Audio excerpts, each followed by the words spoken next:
پہلا چیپٹر آپ کو ایکسپلین کیا جا چکا ہے، پاکستان کی اسلامی نظریہ، پاکستان کی نظریاتی ریاست، یہ آپ کو کاغذ کروایا بھی جا چکا ہے، ایکسپلین بھی کیا جا چکا ہے، شارٹ کوشچن آنسر بھی اس کے اندر آپ کو کروائے جا چکے ہیں اور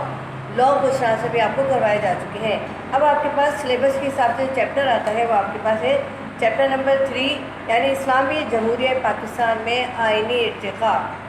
اسلامی جمہوریہ پاکستان میں آئینی ارتقاء یعنی کس طرح آئین جو ہے تیار کیا گیا، آئین کس طرح بنایا جاتا ہے، کیوں بنایا جاتا ہے، اس کی کیا وجوہات ہیں اور کس لیے بنایا جاتا ہے۔ ٹھیک ہے، یس، آئین کی ضرورت۔ قوانین و قواعد، ضوابط کے ایسے مجموعے کو آئین یا دستور کہا جاتا ہے جو کسی ملک یا ریاست کا نظام یا کاروبار حکومت چلانے کے لیے مرتب کیا جاتا ہے۔ اس کا مقصد اول یہ ہوتا ہے کہ اس ملک یا ریاست کے عوام آزاد، منظم، پرامن اور خوشحال زندگی گزار سکیں۔ یعنی آئین کی ہمیں ضرورت اس وقت ضرورت پڑتی ہے جب ہم کسی ملک یا ریاست کا نظام حکومت چلانے کے لیے اس قوانین و ضوابط کو ملک کے اندر نافذ کریں۔ اسی مجموعے کو یعنی ہمیں یہ ضرورت پڑتی ہے کہ ہم کس ملک کی ریاست میں رہ رہے ہیں، اس کا مذہب کیا ہے، اس کے لوگوں کے رسم و رواج کیا ہے، وہ کس انداز میں زندگی گزارتے ہیں اور کس طرح زندگی گزارتے ہیں، وہ کیا چیز کھاتے ہیں، کیا پہنتے ہیں۔ یہ تمام چیزیں جو ہے قوانین کے اندر جو ہے قوانین و قواعد کے حوالے سے جو ہے وہ زندگی گزارنے میں تمام چیزیں جو اسلامی نظریے کے تحت گزارتے ہیں یا جو ہے کسی اور مذہب کے تحت زندگی گزارتے ہیں، یہ تمام چیزیں جو ہیں آئین یا دستور کہلاتی ہیں، یعنی تمام مجموعے کو ملا کر آئین یا دستور کہا جاتا ہے۔ یعنی اسی آئین کے تحت جو ہے ملک یا ریاست کے جو لوگ ہیں وہ خوشحال اور پرامن زندگی گزارتے ہیں، چاہے وہ اسلامی ریاست سے تعلق رکھتے ہوں یا کسی دوسری ریاست سے تعلق رکھتے ہوں۔ اگر تاریخ انسانی پر نگاہ ڈالی جائے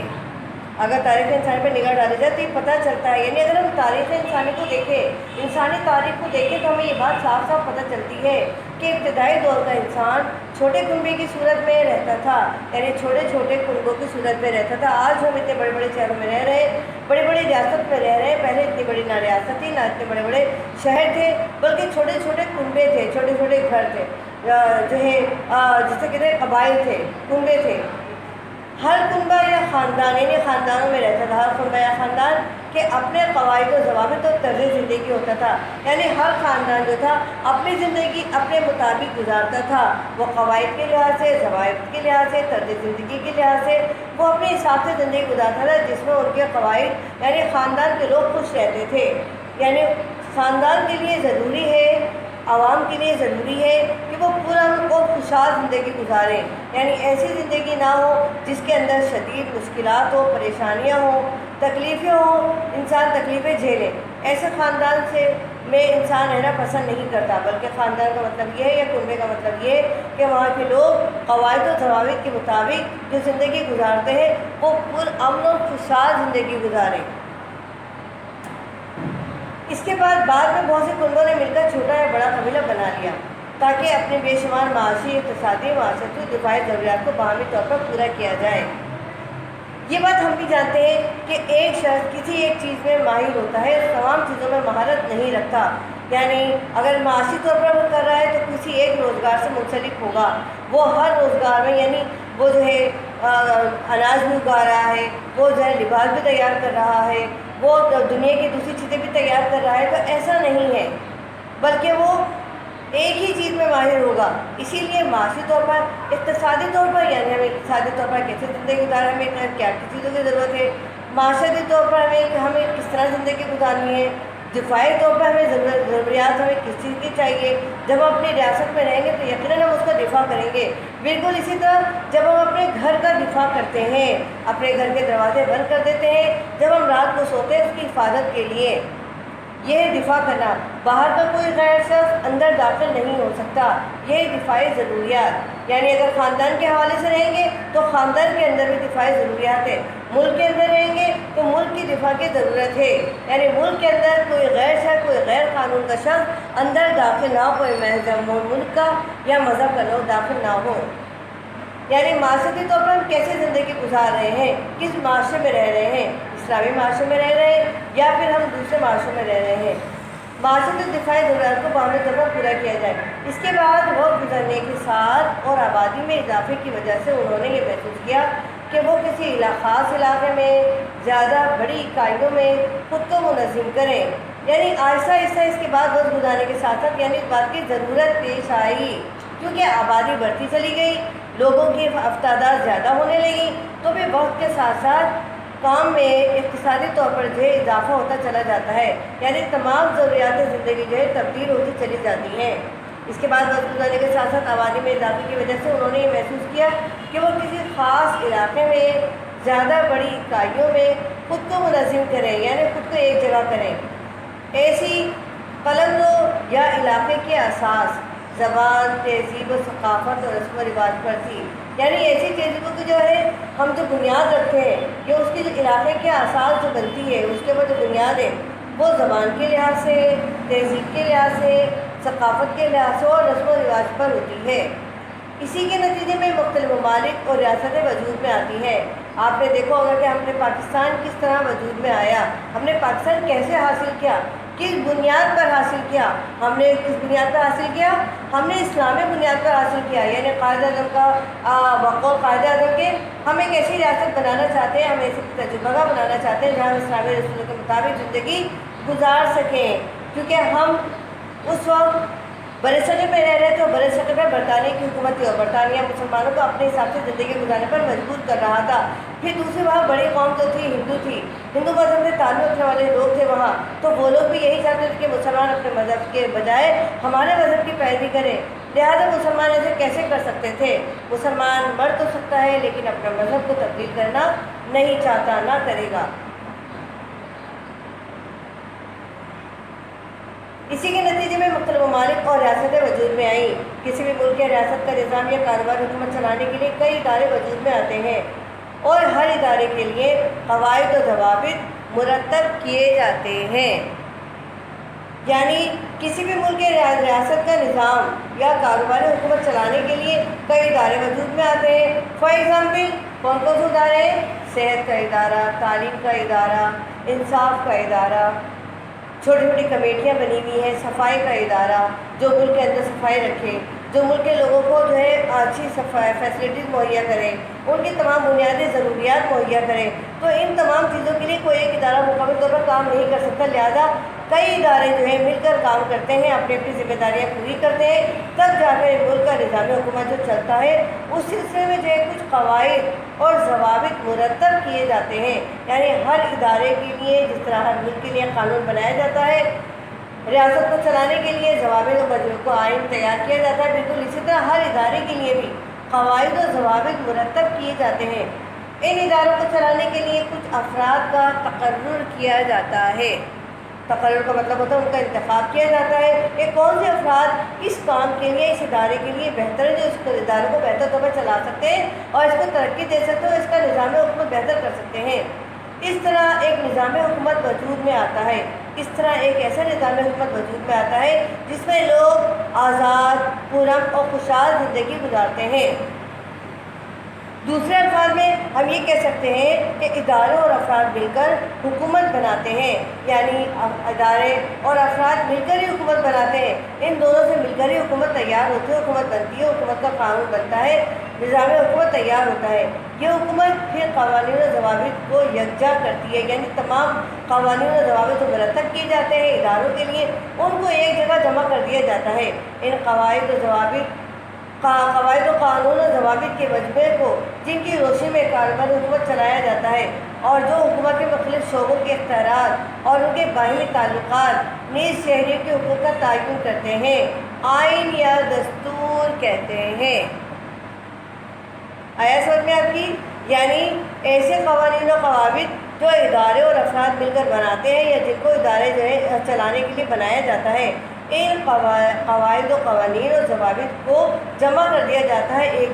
ایک جمع کرنے کے بعد ان کو کاروبار حکومت چلانے کے لیے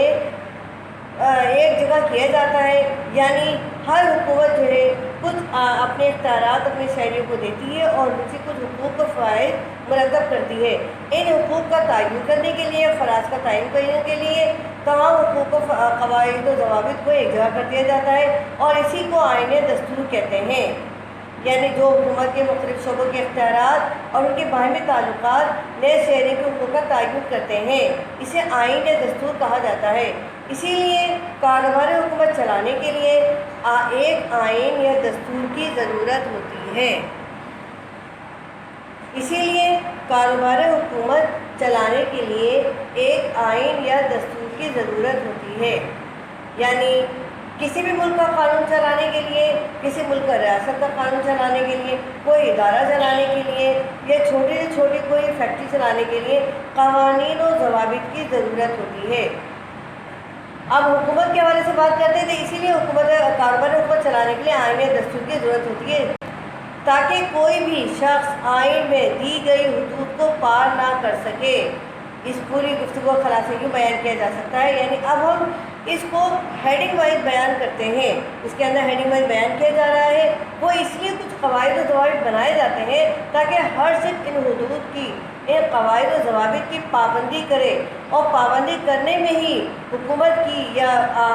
شہریوں کی بہتری ہے، کیونکہ تمام قواعد و ضوابط کی روشنی میں جو حدود مقرر کی جاتی ہیں وہ حدود پار کرنے کی ضرورت نہیں ہوتی جب ہم اس ادارے کے اندر رہ رہے ہیں یا اس کے اندر کام کر رہے ہیں۔ فار ایگزامپل اسلام نے کچھ حدود مقرر کر دی ہیں، ہم ان حدود کو اگر پار کریں گے تو ہم اسلام کے دائرے سے خارج ہو جائیں گے۔ فار ایگزامپل نماز اگر ہمیں پڑھنی ہے تو ہم اس کے لیے وضو کرنا ہے، اگر ہم وضو نہیں کریں گے اور نماز پڑھیں گے تو ہماری نماز قابل قبول نہیں ہوگی۔ ہم اسلامی ریاست کے حساب سے قانون بنانا چاہتے ہیں، اسلامی ریاست میں رہنا چاہتے ہیں، لیکن کوئی قانون ہم اسلامی ریاست کے مطابق نہیں بنا رہے تو وہ اسلامی ریاست نہیں رہے گی۔ نمبر 1، چھوٹے کنبے قبائل میں بدل گئے۔ یعنی اس پوری گفتگو کا خلاصہ کیا آ رہا ہے؟ وہ یہ آ رہا ہے کہ چھوٹے چھوٹے کنبے جو ہے قبائل میں بدل گئے۔ یعنی پہلے لوگ چھوٹے چھوٹے کنبوں کی صورت میں رہتے تھے، خاندان کی صورت میں رہتے تھے، لہٰذا اب کیا ہوا؟ وہی چھوٹے چھوٹے خاندانی کنبے جو مل کر جو ہے وہ قبائل کی صورت اختیار کر گئے، یعنی قبائل میں بدل گئے۔ قبائل ریاست یا مملکت میں ضم ہو گئے، یعنی قبائل جو تھے اور اس کے بعد یعنی پہلے چھوٹے چھوٹے کنبے جو ہے قبائل میں بدل گئے، پھر قبائل جو تھے وہ ریاست میں تبدیل ہو گئے، یعنی ضم ہو گئے، ایک جگہ جمع ہو گئے۔ ریاست میں یا مملکت میں یا کسی بھی جو ہے ریاست کے قوانین بنانے میں قواعد ریاست یا قوانین میں ضم ہو گئے، یعنی ایک ریاست بن گئی اس طرح جمع ہو کر۔ نمبر 3، ریاست کو کاروبار حکومت چلانے کے لیے اداروں و شعبوں کی ضرورت ہوتی ہے۔ یعنی کوئی بھی ادارہ جو ہے کوئی بھی ریاست جو ہے بغیر یا کوئی بھی کاروبار حکومت چلانے کے لیے اداروں اور شعبوں کی ضرورت ہوتی ہے۔ بغیر ادارے اور شعبوں کے کوئی بھی ریاست یا کاروبار نہیں چل سکتا۔ کوئی بھی اگر ہم پلانٹ لگاتے ہیں تو اس کے لیے کچھ حدود مقرر کرتے ہیں، کچھ قوانین و ضوابط بنائے جاتے ہیں، پھر وہ اداروں کو بتایا جاتا ہے کہ وہ ان حدود کے اندر رہ کر کام کرے گی۔ اگر ادارے اور شعبے کی نہ ہو تو ہم کوئی بھی ریاست یا کوئی بھی کاروبار حکومت نہیں چلا سکتے۔ شعبوں، اداروں اور افراد نے مل کر حکومت تشکیل دی۔ یعنی اب حکومت کس طرح تشکیل ہوئی کہ حکومت کس طرح بنائی گئی؟ شعبوں نے مل کر، اداروں نے مل کر اور افراد نے مل کر ایک حکومت بنائی۔ یعنی یہ سب اگر نہیں ملتے تو حکومت تیار نہیں ہوتی، کوئی ریاست تشکیل نہیں پاتی۔ ریاست کی تشکیل کے لیے ضروری ہے کہ شعبوں کو، اداروں کو اور افراد کو ایک جگہ جمع کر دیا جائے۔ کاروبار حکومت چلانے کے لیے قاعدے، قوانین اور ضابطے بنائے گئے۔ یعنی کاروباری حکومت چلانے کے لیے جب ہم کسی بھی کاروبار کوئی بھی کاروبار چلاتے ہیں تو اس کے لیے ضروری ہے کہ قاعدے، قوانین اور ضابطے بنائے جائیں، کیونکہ اب ان کے بغیر کہیں بھی کوئی بھی کاروبار نہ حکومت چلایا جاتا ہے، نہ ہی ریاست کا قانون چلایا جاتا ہے، نہ ہی ریاست کا کاروبار چلایا جا سکتا ہے۔ ان حدود کی پابندی ضروری ہے جو قاعدے اور قوانین بنائے جاتے ہیں۔ ان قاعدے، قوانین، ضوابط کے مجموعے کو آئین دستور کہا جاتا ہے۔ یعنی اس کا مجموعہ کیا ہے؟ اس کا مختصر چیز کیا ہے کہ جب ان قاعدوں کو، قوانین کو اور ضوابط کو جب ہم ایک جگہ جمع کر دیتے ہیں تو اسی کے مجموعے کو آئین یا دستور کہا جاتا ہے۔ آئین کہتے ہیں یا یا دستور کہتے ہیں۔ دونوں کی میننگ یہ کہ یعنی ایسا نظام حکومت بنایا جائے جس کے اندر قوانین اور قاعدوں و مجموعے شامل ہوں۔ یہاں تک آپ کے پاس چھوٹے چھوٹے پوائنٹ آپ کو انہوں نے دیے گئے تھے، یعنی جو چیز یہاں سمجھائی گئی تھی آپ کو یہاں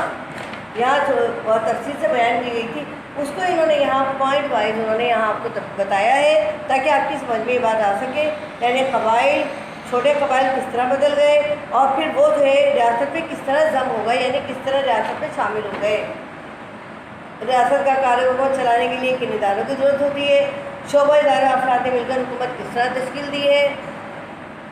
کاروباری حکومت چلانے کے لیے قاعدے، قوانین اور ضابطے کیسے بنائے جائیں گے۔ ان قاعدوں، قوانین اور ضوابط کے مجموعے کو آئین دستور کہا جاتا ہے۔ اب آئیے، اس لیے حکومت کے معاملات کو چلانے کے لیے آئین اور دستور کی ضرورت ہوتی ہے، یعنی آئین کی ضرورت ہوتی ہے یا دستور، دونوں کی میننگ ایک ہی ہے، آئین کی اور دستور کی ضرورت ہوتی ہے۔ جب ہم حکومت کے معاملات کمپلیٹ کرتے ہیں، چلاتے ہیں، ہم دیکھتے ہیں کہ حکومت اپنے معاملات کیسے جو ہے چلاتی ہے، حکومت کو جب ملک کا قانون کیسے چلاتی ہے، وہ کن شعبوں میں جو ہے اپنے جو ہے ان کے حقوق و فرائض مرتب کرتی ہے، وہ کن شعبوں کے اندر جو ہے اپنے جو ہے تمام کے تمام ضروریات کے حوالے سے جو ملک کے لیے ضروری ہوتا ہے ان معاملات کو کیسے ان کے حوالے کرتی ہے۔ اس کا واضح مقصد یہ ہے کہ قانون کی نگاہ میں سب برابر ہیں اور جو کوئی ان قوانین کی خلاف ورزی کرتا ہے اس کو اس کے انجام تک پہنچایا جائے۔ مثال کے طور پر ہم یہ دیکھتے ہیں کہ اسلام کے اندر چوری کا قانون ہے کہ ہاتھ کاٹ دیے جائیں، اور یہ قانون تمام لوگوں کے لیے برابر کا ہے، یعنی ان قوانین کی خلاف ورزی کے بجائے ان کی پابندی کرنی ہے، یعنی ہر انصاف کے تقاضے پورے کیے جائیں۔ اس لیے ضروری ہے کہ تمام لوگ قانون کی نظر میں برابر ہوں، چاہے وہ سیاستدان ہو، چاہے وہ کوئی امیر شخص ہو یا کوئی ریاست کا حکمران ہو یا وزیر اعظم ہو، سب قانون کی نظر میں برابر ہیں، اور جب وہ کوئی کام کرتے ہیں تو اس کے لیے قانون کے سامنے جواب دہ ہیں، حکومت کے سامنے جواب دہ ہیں اور عوام کے سامنے بھی جواب دہ ہیں کہ انہوں نے اپنی ذمہ داریوں کو کس طرح نبھایا، کس طرح ادا کیا۔ جب پاکستان مورد وجود میں آیا تو اس کی فوری اور اشد ضرورت تھی، کون سی تھی؟ کہ آئین بنایا جائے، یعنی کوئی بھی جب ایک نیا ملک وجود میں آتا ہے تو اس کے لیے پہلے سے ضروری ہو جاتا ہے کہ اس کے لیے آئین تیار کر لیا جائے، لیکن پاکستان کیونکہ ایک دم ہی اللہ تعالیٰ کی طرف سے ایک تحفہ ہے، 27 تاریخ کو رمضان کی وجود میں آیا، اللہ تعالیٰ نے ہمیں بطور تحفہ عطا کیا، لہٰذا اسی فوری طور پر کوئی قانون بنانا ہمارے لیے ناممکن تھا۔ قائد اعظم کے لیے یا اس وقت جو لوگ حکمران وہاں کام کر رہے تھے، مسلم لیگ کے جو لوگ کام کر رہے تھے، ان کے لیے فوری طور پر یہ بنانا کا آئین ناممکن تھا، لہٰذا انہوں نے کیا کیا، یہ فیصلہ کیا گیا کہ جب تک نیا آئین اور دستور نہیں بنتا یا نہیں بنایا جاتا اس وقت تک حکومت ہند کا قانون 1935 سن 1935 یعنی government of India act, Indian act 1935 کو چند ضروری اصلاحات کے ساتھ، یعنی چند ضروری جو ہے اس میں اصلاحات کی گئی، ترمیم کی گئی، تبدیلی کی گئی، اپنے ملک کے مطابق کے ساتھ عبوری آئین کے طور پر قبول کر لیا جائے، یعنی ایسا آئین کے طور پر قبول کر لیا جائے کہ جب پاکستان کا آئین تیار ہو جائے گا تو اس کو نہ ہٹا دیا جائے گا اور پاکستان کا نیا آئین نافذ کر دیا جائے گا، پاکستان میں آئین نافذ کر دیا جائے گا۔ اسی لیے ضروری ہے یعنی دستور یا آئین بنایا جائے تاکہ ملک کا جو ہے قانون اور حکومت چلایا جائے، دستور حکومت چلایا جائے، کاروبار حکومت چلایا جائے، لیکن کیونکہ پاکستان جو فوری طور پر اللہ تعالیٰ نے ہمیں دیا تھا، ہم کوشش تو بہت کر رہے تھے، جدوجہد تو بہت کی، لوگوں نے بہت قربانیاں دی، اس کے لیے اتنی قربانیوں کے بعد یہ ہمیں حاصل ہوا، اور حاصل ہونے کے بعد فوری طور پر ہمیں اس کے لیے نیا دستور نہیں بنا سکتے تھے، لہذا اس کے لیے ضروری تھا کہ گورنمنٹ آف انڈیا یعنی فیصلہ کیا گیا کہ اس وقت قانون حکومت ہند یعنی حکومت برطانیہ نے جو قانون بنایا تھا بر صغیر کے لیے 1935 میں جو نافذ کیا تھا گورنمنٹ آف انڈین ایکٹ ہے، اس کو جو ہے ضروری اصلاحات کے ساتھ ملک میں نافذ کر دیا جائے، یعنی اس کو فی الحال طور پر قبول کر لیا جائے، اس کے بعد ملک کا قائم بن جائے گا تو ہم اس کو ہٹا دیں گے، یہ ہے عبوری آئین کے طور پر قبول کر لیا جائے۔ یعنی بقول شاعر لائے ہیں طوفان سے ہم کشتی نکال کے، اس ملک کو رکھنا میرے بچوں سنبھال کے، یعنی یہ ملک بڑی قربانیوں کے ساتھ وجود میں آیا ہے، اس ملک کی حفاظت کرنا یہ ہم سب کی ذمہ داری ہے۔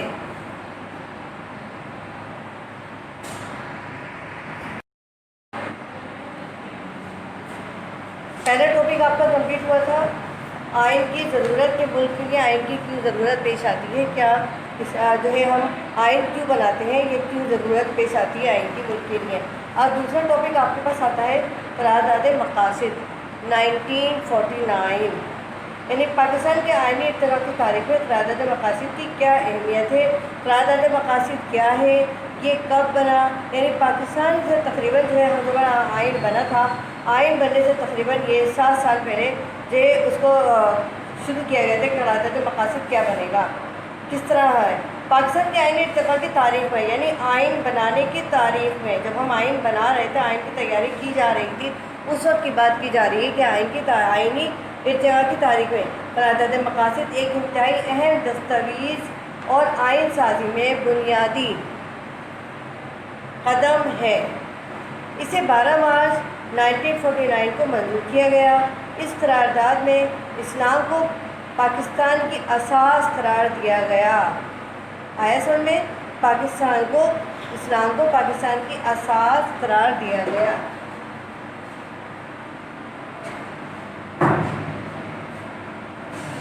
یعنی اسلام کی بنیاد پر پاکستان بنا تھا، پاکستان تیار کیا گیا تھا، پاکستان حاصل کیا گیا تھا، اللہ تعالیٰ کی طرف بطور تحفہ میں ملا تھا۔ اسی لیے اس کی پاکستان کے جب آئین کی جب تیار کیا جائے گا تو اس کی بنیاد بھی اسلام پر ہی رکھی جائے گی۔ اس بات کو خاص طور پہ سامنے رکھا گیا اور اس بات کا بھی بتا دیا گیا ہے کہ اس قرارداد مقاصد میں کہا گیا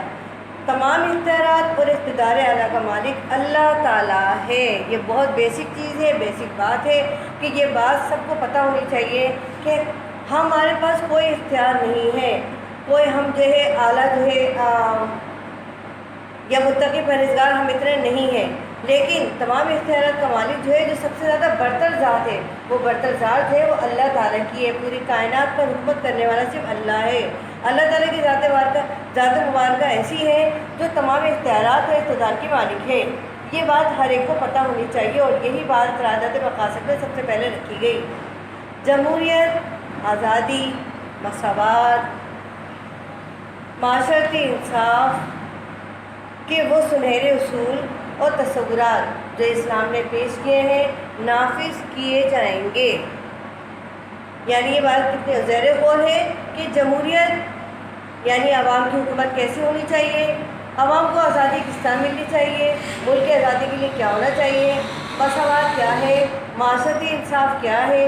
اور یہ معاشرتی انصاف کے سنہرے اصول کون سے ہیں جو اسلام نے پیش کیے ہیں، یہ سب بات کو سامنے رکھتے ہوئے آئین کی تیاری کی جائے گی۔ یعنی آئینی ارتقاء کی تیاری میں یہ تمام باتوں کو شامل رکھا جائے گا، پیش نظر رکھا جائے گا، جو اسلام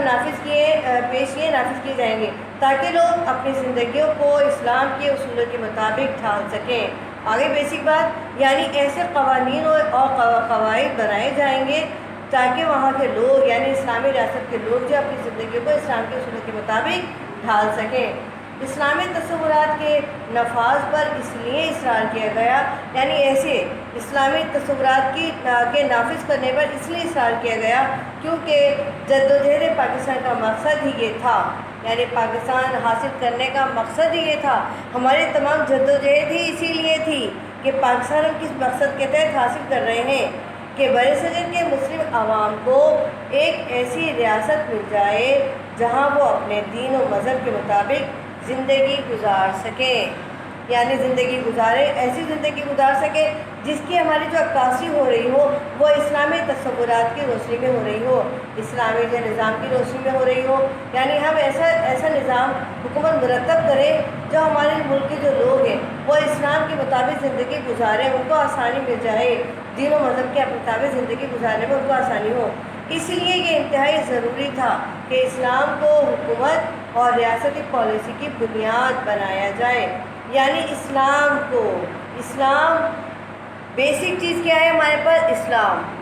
اسلام اگر ہے تو پاکستان کا قانون جو ہے وہ آئینی طور پر جو ہے اسلامی بنیادی اصولوں کے تحت بنایا جائے گا، لیکن اگر اسلام کو ہی اگر ہم نے بنیاد نہیں بنایا تو ہم نظام حکومت بنانے میں ہم سے غلطیاں ہو جائیں گی، اور ہم ایسا نظام حکومت نہیں بنا سکیں گے جو اسلام کے اصولوں کے تصورات کے مطابق ہو، بلکہ ہم سے غلطیاں ہونے کی وجہ سے غلط جو ہے قانون و قوانین بن سکتے ہیں۔ لہٰذا اس بات کو مد نظر رکھا جائے، پیش نظر رکھا جائے قانون بناتے وقت کہ ایک تو اقتدار اعلیٰ جو ہے تمام کا تمام اللہ تعالیٰ کے پاس ہے، اور دوسرا اسلام کو حکومت اور ریاستی پالیسی کی بنیاد بنایا جائے۔ یہ بیسک باتیں ہیں جب قانون تیار کیا جائے گا۔ اب آیا قرارداد مقاصد 1949 یعنی 1949 کے وقت کی بات ہو رہی ہے ساری۔ پاکستان کے آئینی ارتقاء شروع کیا گیا ہے، اس کے اندر تمام باتیں شامل کی گئی ہیں، بیسک باتیں رکھی گئی ہیں۔ ان تمام باتوں کے پیش نظر سامنے رکھتے ہوئے قانون کی تیاری کی جائے گی، آئین کی تیاری کی جائے گی، دستور کی تیاری کی جائے گی۔ قرارداد مقاصد 1949 کے نمایاں خط و خال۔ اب دیکھیں نمایاں خط و خال کیا ہے۔ نمبر 1، اس قرارداد میں اس بات کی وضاحت کی گئی کہ ساری کائنات کا مالک اور مقتدر اعلیٰ اللہ تعالیٰ ہے، یعنی مقتدر اعلیٰ یعنی کائنات کا مالک اور خالق و مالک اللہ تعالیٰ ہے۔ اقتدار مسلمانوں کے پاس اللہ کی امانت ہے، اور اس اقتدار کو اسلام کی مقرر کردہ حدود کے اندر رہ کر استعمال کیا جائے گا، جو عوام کے منتخب نمائندے استعمال کریں گے۔ آگے سمجھ میں،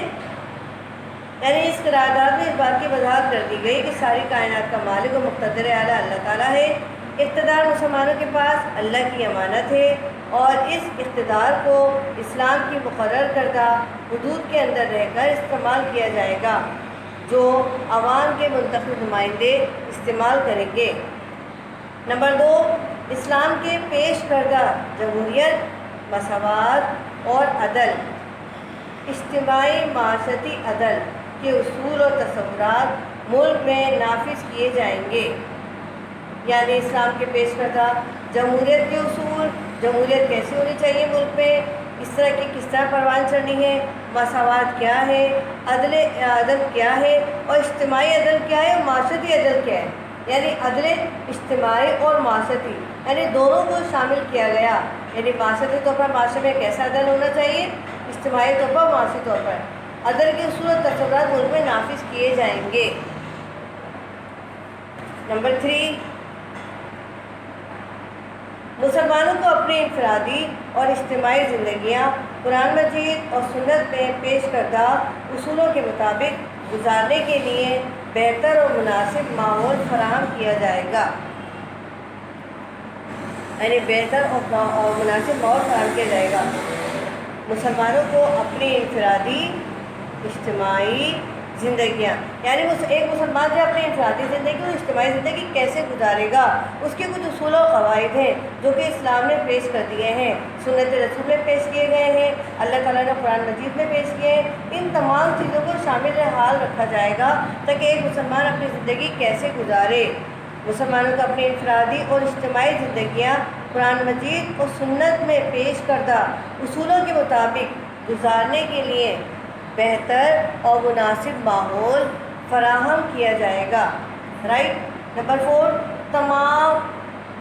اقلیتوں کے حقوق کا تحفظ کیا جائے گا، یعنی وہ لوگ جو ہمارے ملک میں کم تعداد میں ہیں، ہمارا ملک کیونکہ پاکستان اسلامی ملک ہے، ہمارے یہاں اسلام سے تعلق رکھنے والے زیادہ ہیں، مذہب اسلام تعلق رکھنے والے زیادہ ہیں، کیونکہ ہمارا ملک مذہب اسلام سے تعلق رکھتا ہے، لہذا وہ لوگ جو مذہب اسلام سے تعلق نہیں رکھتے وہ اقلیت میں شمار کیے جاتے ہیں، جیسا کہ ہمارے پاس ہندو ہیں، سکھ ہیں، قادیانی ہیں، یہ سب جو ہمارے وہ لوگ ہیں یہ ہمارے اقلیت میں شامل کیے جاتے ہیں، لیکن اسلام جو ہے ان کے حقوق کا بھی تحفظ کرتا ہے، وہ ان کو تمام بنیادی حقوق فراہم کرتا ہے جو کہ ایک شخص کے لیے ضروری ہے، جو ایک شخص کی زندگی گزارنے کے لیے بہت ضروری ہے۔ ان کو اپنے اپنے مذاہب کی پیروی کرنے اور اپنی ثقافت کو فروغ دینے کے لیے پوری آزادی ہوگی، یعنی ضروری ہے کہ وہ اپنے اپنے مذاہب کو ان کی پیروی کرنے کی آزادی دی جائے، وہ جس مذہب میں تعلق کرتے ہیں اس مذہب کو اپنانے کی آزادی ہو، اس مذہب کو وہ اپنے فروغ دینے کی آزادی ہو، وہ اپنی ثقافت کو آزادی دے سکیں، یعنی اپنی زندگی آسانی کے ساتھ گزار سکیں، انہیں کسی قسم کی کوئی پریشانی نہ ہو۔ یہ اسلام میں سب سے بیسک قانون ہے جو ہماری اقلیتوں کے لیے رکھا جاتا ہے۔ پاکستان ایک وفاقی ریاست ہوگا،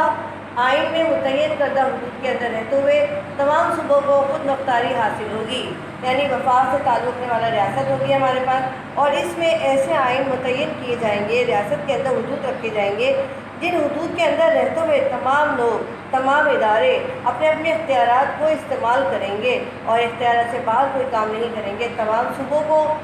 خود مختاری حاصل ہوگی، یعنی ہر صوبہ اپنے صوبے کو ترقی دینے کا کیا خود مختار ترقی دے سکتا ہے، اس کو اس بات کی آزادی ہوگی کہ وہ اپنے صوبے کو ترقی دے سکتا ہے۔ نمبر 6 آپ کے پاس آتا ہے عوام کے بنیادی حقوق اور عدلیہ کی آزادی کو یقینی بنایا جائے گا۔ عوام کے بنیادی حقوق کون کون سے ہیں؟ جن بنیادی حقوق کے تحت کوئی مسلمان اپنی زندگی گزارتا ہے، بنیادی حقوق اور عدلیہ کی آزادی کو یقینی بنایا جائے گا، یعنی عوام کے بنیادی حقوق متعین کیے جائیں گے جو سب سے زیادہ بیسک چیز ہے، اور اس کے بعد عدلیہ کو پوری آزادی ہوگی، یعنی اس پر کسی قسم کی زور زبردستی فیصلہ کرتے وقت نہیں کی جائے گی، نہ دی جائے گی۔ وہ اپنی جو انصاف کے جو تقاضے پورے کرے وہ آزادی کے ساتھ کرے، اور جو عدلیہ آزاد ہوتی ہے وہاں کی جو عدلیہ کے جو انصاف کے فیصلے ہوتے ہیں وہ بہت انصاف سے کیے جاتے ہیں، تقاضے پورے کیے جاتے ہیں انصاف کے، اور وہی قومیں زندہ رہتی ہیں جو جہاں عدلیہ کو آزادی ہوتی ہے۔ قرارداد مقاصد کی منظوری کے بعد پہلی دستور اسمبلی نے آئین سازی کا کام شروع کر دیا، یعنی جب قرارداد مقاصد کے نکات متعین ہو چکے، یہ بات سامنے آ چکی کہ ان تمام نکات کی روشنی میں آئین تیار کیا جائے گا۔ پھر قرارداد کی منظوری کے بعد پہلی دستور اسمبلی نے آئین سازی کا کام شروع کر دیا۔ دستور ساز اسمبلی نے کئی کمیٹیاں تشکیل دیں، کئی کمیٹیاں بنائیں، اس موضوع پر تفصیلی مطالعے اور گہرے غور و خوض کے بعد ان کمیٹیوں نے اپنی سفارشات رپورٹ کی صورت میں دستور ساز اسمبلی کو پیش کر دیں، لیکن یہ سفارشات شرمندہ تعبیر نہ ہو سکیں، یعنی تمام جو غور و خوض کے بعد جو کمیٹیاں بنائی گئی، جو سفارشات بنائی گئی، جو رپورٹ تیار کی گئی، انہوں نے اسمبلی کو تو پیش کر دی، لیکن یہ سفارشات شرمندہ تعبیر نہ ہو سکی، یعنی پوری نہ ہو سکیں، ان پر عمل درآمد نہ ہو سکا، یہ مکمل نہ ہو سکیں، ان خواب کو تعبیر کی صورت نہ مل سکی، بلکہ گورنر جنرل غلام محمد نے 24 اکتوبر 1954 کو دستور ساز اسمبلی کو ہی توڑ دیا، یعنی ابھی ہمارا آئین بنا ہی نہیں ہے، ابھی زیر غور ہے، ابھی ہم تیاری ہی کر رہے ہیں۔ 1949 سے ہم نے تیاری کرنا ہی شروع کی ہے، اور یہاں کمیٹی کو غلام محمد اسحاق خان نے فوراً ہی توڑ دیا۔ جنرل غلام محمد نے 24 اکتوبر 1954 کو دستور اسمبلی کو ہی توڑ دیا، پر اسی دستور اسمبلی کی 7 سال کی عمر تھی، یعنی اس دستور اسمبلی کی صرف اور صرف 7 سال کی عمر رہی، یعنی 7 سال کی عمر میں ہم نے نکات پیش کیے، منظوری دی، بنایا، اس کے اندر پاکستان کو اسلامی اساس تصور کیا گیا، اقتدار اللہ تعالیٰ کو حاصل رہے گا، یعنی ادارے بنائے گئے، قوانین منتخب کیے گئے، ضوابط بنائے گئے، اصول و قواعد تیار کیے گئے، تعین کیا گیا، اور پھر جب قانون بننے لگا تو اس سے پہلے ہی جنرل غلام محمد خان نے 24 اکتوبر کو 1954 کو دستور اسمبلی کو توڑ دیا۔ لہذا اس دستور اسمبلی کی مدت کتنی رہی؟ صرف اور صرف 7 سال کی مدت رہی، یعنی اس کی عمر صرف 7 سال رہی کے دوران ملک کے لیے آئین نہیں بنایا جا سکا، یعنی اس دوران بھی ہم ملک کے لیے آئین نہیں بنا سکے۔ 47 سے لے کر جو پاکستان وجود میں آیا تھا اور 54 تک ہم نے کوئی قانون نہیں بنایا۔ اس کی وجوہات میں سیاسی بحران، عدم استحکام، سیاسی جماعتوں کی اقتدار کے لیے جنگ شامل ہے، یعنی سیاسی وجوہات اس میں سب سے زیادہ سر فہرست رہیں۔ اگر غور کیا جائے تو اس کے اندر سیاسی بحران زیادہ شامل رہا، عدم استحکام یعنی استحکام نہیں مل سکا ہماری ریاست کو، اور سیاسی جماعتوں کی آپس میں جنگ شامل رہی، یعنی حکومت کس کے پاس جانی چاہیے، کون کرے گا ریاست کو حکمران، کون بنے گا۔ انہی تمام وجوہات کی بنا پر